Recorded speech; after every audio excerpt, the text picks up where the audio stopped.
Hey everyone, welcome to our keynote presentation by Professor Ramses Gallego, Professor of Cybersecurity at the IE University in Spain. We're very pleased to have Professor Ramses here to share with us his insights on the future of cybersecurity. And I know we had some emails with Ed about all the topics and expertise you have. So I'm really excited to hear what you have to say in just a few minutes, but I think it'll be great for everyone joining. And I will pass the mic over to you to take it away. All right, thank you very much. It's truly a pleasure, a privilege to be sharing with you in the next 15 minutes. We are inviting you from IE University, we are inviting you into a journey. Actually, we feel that this is not just an epoch of changes, but the change of an epoch, the change of an era. We are inviting you in the journey from cybersecurity into cyber resiliency. Why are we saying that? And I'm so honored of teaching that in class, of course, in our virtual campus, but it's a unique opportunity of understanding not just the foundations of security, which is identifying threats and protecting and defending and recovering, but also being inspired, especially in these difficult times, in this pandemic era. You know, COVID-19 changed everything, right? But also changed the perspective on the four verbs that are instrumental, not just to protect and defend, but the definition, the universal definition of cyber resiliency is about anticipating, not just identifying, but anticipating threats, withstanding, which is a synonym, the dictionary says, of resisting, of enduring. You know, some authors say that you have to assume breach, that if they want to get in, whether we like it or not, they will get in. But then the question is, and we say that in class, and of course in my day-to-day job as International Chief Technology Officer with Micro Focus, but what we say is, the question, ladies and gentlemen, is not if they will get in. The question is if they will ever get out with relevant information, isn't it? That's the question. If they want to get in, probably, and that's a tragedy, don't get me wrong, but to get breached and to have a data leakage, well, that's a tragedy, right? But the question is if they will get out with relevant information. So back to the definition of cyber resiliency and how we teach it in the Master in Cybersecurity at IE University, at an MBA, and the different classes that I'm honored to participate as professor is, again, anticipating, withstanding, recovering, and I say it with a smile, because as a COVID-19 society that we are in, recovering is the name of the game, isn't it? Recovering, going back to normal, you know, going back to reality, whatever that means, especially, you know, in healthcare, banking, finance, government, telco, retail. The name of the game, isn't it about recovering, going back to a healthy and a robust and solid state? And last but not least, the definition of cyber resiliency, as I'm inviting you into this journey, the definition is about evolving to a good state. And especially we at IE, as I am honored of teaching, not just on cybersecurity, but also machine learning, how we have to use algorithms with the help of machines, of course, with an ethical approach, of course, where the limit is the law, where the limit is, you know, data collection with an ethical manner. But mark my words, algorithms, meaning machines, but not robots, I'm talking about algorithms, they do things, especially when it comes with numbers, when it comes with data science. Well, algorithms do things better than we humans, whether we like it or not. I mean, they don't have to sleep. They don't have a bad day. You know, an algorithm doesn't complain about a salary or it has no, they do not. While we humans, we do. Am I right? So when it comes to, again, anticipating, withstanding, recovering, and evolving means using the right technologies at the right time. And we teach that at the university and the business school, because this is not just a technology epoch. It's about business first, business first, business first. And when you finish, by the way, business first, all of the time. So on the journey from cybersecurity to cyber resiliency, it is instrumental also to understand an evolving threat landscape. I just mentioned my machine learning just a couple of minutes ago. All right, I have bad news for you. Cyber criminals are also using machine learning to attack. They are automating. They can attack you automatically.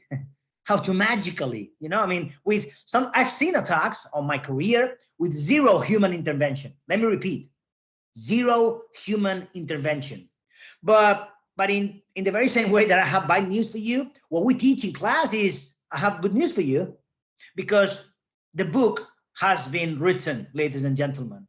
The book on attacks, basically on any attack that cyber criminals can think of, it has been written. Let me explain the way they trying to gain access, the different types of gaining access, but the way they try to do lateral movements, horizontal, you know, searching, the way they try to exfiltrate data to gain privileged access into different, you know, directories or folders or clouds in plural. I will go into the cloud in a second, by the way, but clouds in plural.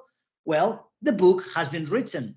And the good news is that what if you can implement those technologies, tactics, and techniques? Actually, let me use now one of my classes about the Maitre attack framework. Let me repeat, Maitre attack framework.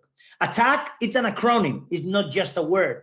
Attack means adversarial, the enemy, adversarial, tactics, techniques, and common knowledge. The word attack meaning adversarial, tactics, techniques, and common knowledge. So what if we can put those techniques and tactics and processes and procedures that they are using to attack us, what if we can put them on top of the technologies in order to observe what is happening, in order to monitor what is happening, but in order to do it, not just in one vector of our company, not just in one angle or one dimension, but in any of them, you know, from application security into identity management, from data security into security operations. That's the name of the game. And again, as a professor, I love it. I love the opportunity of teaching that in class. And we at University, that's what we do with, again, thinking on business outcomes, thinking on, well, I mentioned it, the journey from cybersecurity to cyber resiliency. Okay, what happened with operational resiliency? Operational resiliency is about protecting the supply chain in this super globalized virtual world. Am I right if I say that the risk of my provider should be within my equation of risk? Well, the answer is yes, ladies and gentlemen, big time. The answer is yes. The risk of my provider, protecting the supply chain, protecting, you know, factories, protecting, you know, how data and things go back and forth. But what happened as well with financial resiliency? Am I right if I say that financial resiliency is about protecting the P&L, the profit and loss, protecting the balance sheet, protecting the flow of capital? Yes to all of that.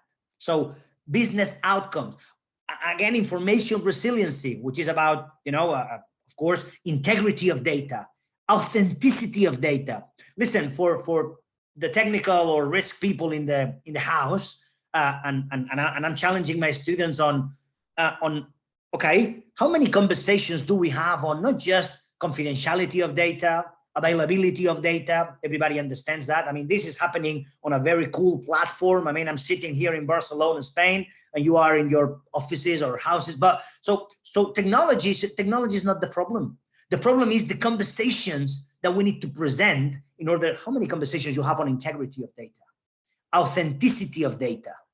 Actually, how many conversations you have on post-admission controls. Let me repeat, not pre-admission controls. So the Ramses is who he says he is, that my credentials are okay. No. Once I'm in, what happened to the conversation on post-admission controls, right? So all that mixed, I understand my dear audience and my fellow students, if I may say, I'm always a professor. So I understand that you say, well, yeah, professor, but that's too overwhelming. That's too much. You know, it's too difficult. Too many angles, too many clouds, too many servers, infrastructure, different.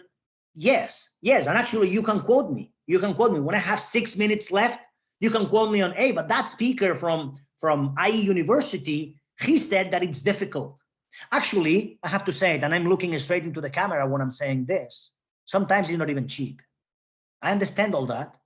And actually my day-to-day job is about selling products and services and technology and disruptive technology. Yes, but if you want to quote me on the speaker said that it's difficult, you have to quote me on the other part of the sentence, of the statement, which is not impossible. It's not impossible. And for that, in the journey from cybersecurity into cyber resiliency, for that, you need to ask the right questions to the right people at the right time.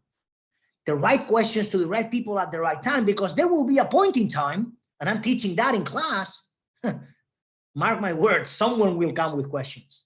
Someone will come with questions. I mean, your manager, your boss, the shareholders, the business, your honor in a court of law. Ooh, your honor in a court of law can be asking, hey, did you do the right thing? Were you diligent on managing data? Did you do the right thing on protecting sensitive information, healthcare information, intellectual property? If the answer is yes, okay, show me. If the answer is no, then you have a problem.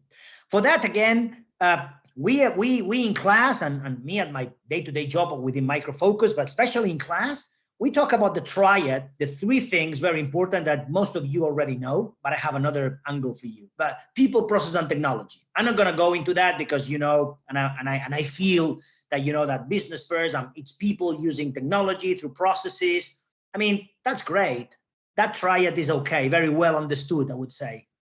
But what happened with this second triad, the other triangle that is about how many conversations as a consequence you have on culture, structure, and strategy.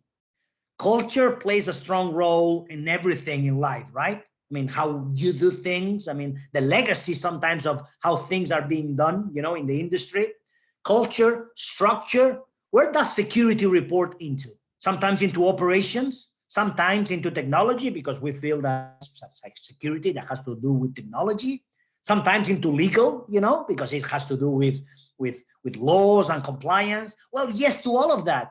But it's important that we understand that this is a pervasive digital technological epoch, digital times, especially in this COVID-19 days, and culture, structure, and then the third one, strategy. Strategy and tactics. You know what? And you can find me on the internet, on, you know, on Twitter, LinkedIn, etc. I'm not on Facebook, but I wrote an article. It's on my Twitter feed. You can follow me if you will, but it's on my Twitter feed on my metaphor of chess. And I want to follow in the 3 minutes that I have left. I want to follow and finish as a consequence with my metaphor of chess. And my article goes like that. You know, chess is a fantastic game. It's a sport, actually. It's a sport, okay? You have to play on a certain territory. You know, you have 64 squares, 8 by 8, you know, the game board, the chess board, and you have different assets with different speeds. I mean, you know, you have different movements, but at the end of the day, you have to protect the king. At the end of the day, you win the sport of chess by killing, you know, by doing a checkmate to the king. However, there's another piece that is instrumental in here, which is the queen. The queen, let me remind everyone, that can move as fast or faster than any other piece on the chessboard. Actually, she can do all of the movements except the one of the horse. The queen cannot jump as the horse does. It's the only movement she cannot do. The rest, diagonals, you know, horizontals, one by one, you know, the whole board. Why am I saying this? Because, you know, on marketing, when we teach marketing classes, we say, business is king, customer is king, citizen is king if you want, the patient, you know, is king these days, you know? Great, I give you that from a marketing perspective. But if business is king and the things that you have to protect, privacy, governance, assurance, data protection, authentication are the queen of the game. We say at IE that digital disruption is great, digital transformation is fantastic, but the name of the game is radical innovation. Radical innovation is the name of the game, doing different things differently. And in cybersecurity, in the journey that I started 14 minutes ago with, from cybersecurity into cyber resiliency, it's about anticipating, withstanding, recovering, and remember, evolving. That's what we teach at IE. I am super thrilled, with the opportunity. I did it super fast because I want to be respectful as it has to do. It has to be with the timing. But as you can see, the passion, the commitment for these different troubled, difficult times that we are living, this pandemic, but the journey on understanding cloud and machine learning and protection and defense, but also anticipating into the threat landscape. When it's 1 p.m. my time, I'm assuming it's 2 p.m. in Israel, but when it's 15 minutes when I started, my invitation is embrace the journey, adapt and adopt, and I would be honored to see you in class or challenge me through Twitter or LinkedIn. My pleasure to be with you. Thank you very much for the invitation. Back to you. Thank you, Axis Innovation, for inviting me. Have a good day. Thank you very much. Thank you so much, Ramses. That was fantastic. What a whirlwind in 15 minutes. I wish we had hours, maybe for the next time. So thank you very much for joining us and showing us all those insights. And the IU University has a lot of great programs. Everyone can check them out. There's even more information on our platform here. With that, I'm going to close this session and invite everyone to join our next session, which is the TMT, Tech, Media, and Telco. We have a fantastic session with 6 international investor panelists, 3 presenting Israeli startups that's starting right now. So you can leave this session and go to the next event to join it there.